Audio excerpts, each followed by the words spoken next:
Olá pessoal, tudo bem? Alisson da Central Mais Óleo, quero deixar uma dica para vocês.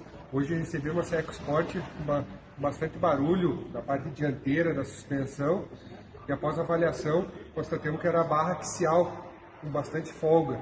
Então isso aí fica até perigoso para andar. Vocês tendo barulho na suspensão, pode passar aí que a gente faz a avaliação gratuita, sem compromisso para vocês, certo? Um abraço!